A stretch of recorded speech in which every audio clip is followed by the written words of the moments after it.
You, me, we, all of us buy our sunscreen products trusting that the level of protection that's listed on the label is what's in the actual product. However, Purito, with its Centella Green SPF 50, knowingly or unknowingly broke that level of trust with this scandal. They are not alone, and I have what that means for you and for them in this video today. If you care about your skin, you gotta care about this.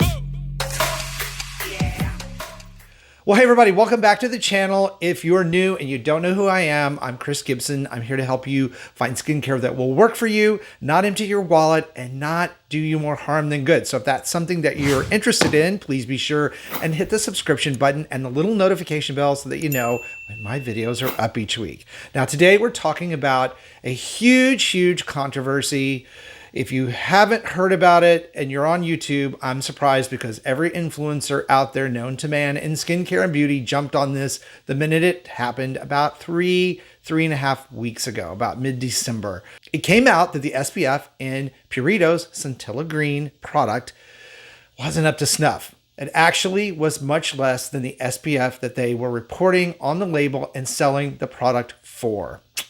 Not good if you're trying to build trust in your brand. Now, I waited a while to jump into this whole fray because I am of the idea that a lot of times when information comes out on something, initially it's wrong. I mean, we live in a time where we're fast to jump on things, cancel products, cancel people, cancel all sorts of things based on some loosely affirmed information. So I kind of wanted to hold back. And I know there were a whole lot of influencers that jumped in on this. So I had a whole lot of questions about it. Why aren't you leveling up, Chris? Why aren't you talking about this? For those of you who follow me for a while or have watched the channel for a while, you know that I really rag on sunscreens quite a bit. I don't like chemical-based sunscreens. I don't like the ingredient octinoxate or oxybenzone. They're bad for our oceans and our coral reefs and our sea life. And they look like they're bad for us because study after study shows that those two ingredients can penetrate the blood-skin barrier and get in your bloodstream. Now, we don't know if that's good or bad in the long run, but I don't know about you. I don't like things floating around in my bloodstream that don't belong there. So yes, I rag on sunscreen. So I admit this seems a little odd for me to be later coming into the whole conversation about this, but facts are facts, and I wanted to be sure that I had them before I talk to you guys about this. The other reason I waited is because I know a little something about skincare lines, having managed and owned 2 or 3 of them in my lifetime. I know that lab standards don't always meet what they say on the label. That's not an excuse for Purito because you should have in-house testing. I mean, where the hell were their QC people or their quality control people checking these products out? You have to check every batch that comes in to your warehouse. Ideally should have a product checked just to make sure that what the lab is putting in there is what is supposed to be in there at the level it's supposed to be. So I'm not giving them an excuse or an out in any way. It's just that that is the nature of skincare. Like it or leave it. Okay, so for those of you who don't know how this all got started, Centella Green, like a lot of Korean skincare products, has a couple of skin filters or skin chemical filters in the product at very low levels, 2 to 3%. And this brought up some suspicion and some questions in some third-party individuals' mind, namely Inky Encoder, who is one of our go-tos for label-listed skincare ingredients. It's a really great website. You should check it out sometime. I'll put the link down in the video description box for you. But basically, any chemical that is in sunscreen, they take a look at and tell you efficacy, good, bad, and indifferent. So it's a really great website. It's very trusted. They had a problem, or the head of that organization had a problem with that 2 to 3% of a chemical skin filter in a skincare product leading to a 50 SPF. Didn't make sense to them. So they had it tested again by 2 independent parties who came back telling us that the SPF in the lab test, in vitro in the lab test, on skin cells came back at an SPF of 15. That's not good. Then in human studies that they've done, and they're still ongoing with this, by the way, since this just happened, it came back at 19 SPF. So yeah, again, really not good when you're selling a product touting its protection factor of SPF, and that's not what it is. It sort of throws everything you think about that brand and their products up in the air. Should you trust them or should you not? Now, Purito has spent a lot of time and money promoting this product, the Centella Green, which is Centella Asiatica, as an ingredient. It's very soothing, good for redness, wound healing. It's also very good for sensitive skin, very light and absorbs well. It's tiger grass extract. Boy, that's a tongue twister. That they use in the product. So again, it makes it very light. It's a very light, creamy formulation. You guys probably recognize this product from my videos. It is one of the sunscreens I reviewed in the Korean sunscreen review video. And it was actually my favorite. I liked it out of all of them because it absorbed so well. It was very light. It's unscented, which means it's good for very sensitive skin. I have a lot of issues with sunscreens with my skin because it can be very irritating for me.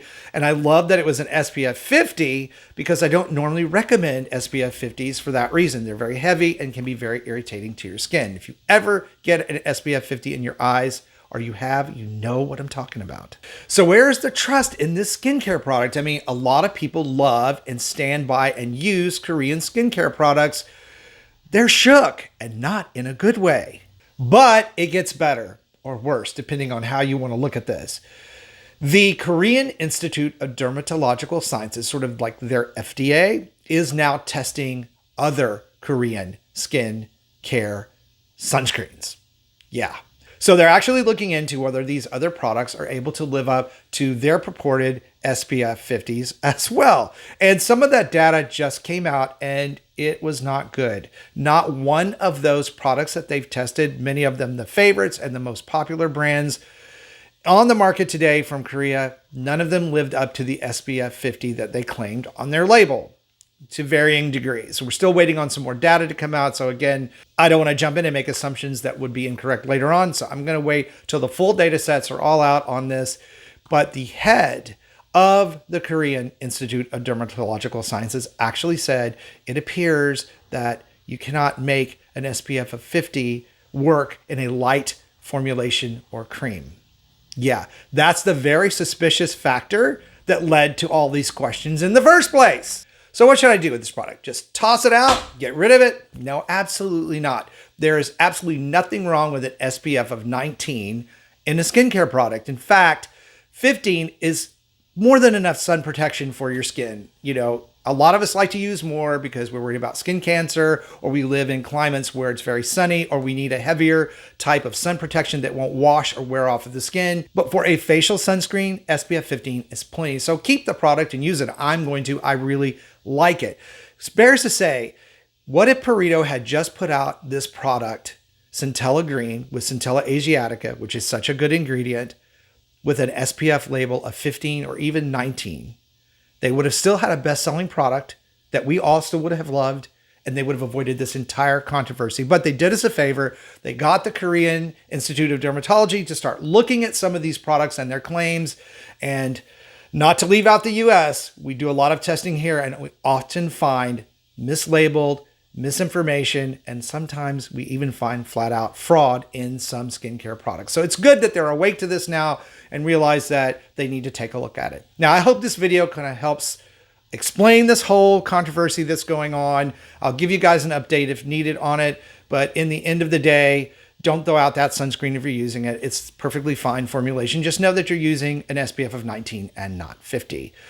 Thank you guys so much for watching. Be sure to check out my other videos that are coming up and watch next so that you know how to perfect your own skincare routine and get your best looking skin ever. I love you, stay beautiful, and I'll see you over on the next video.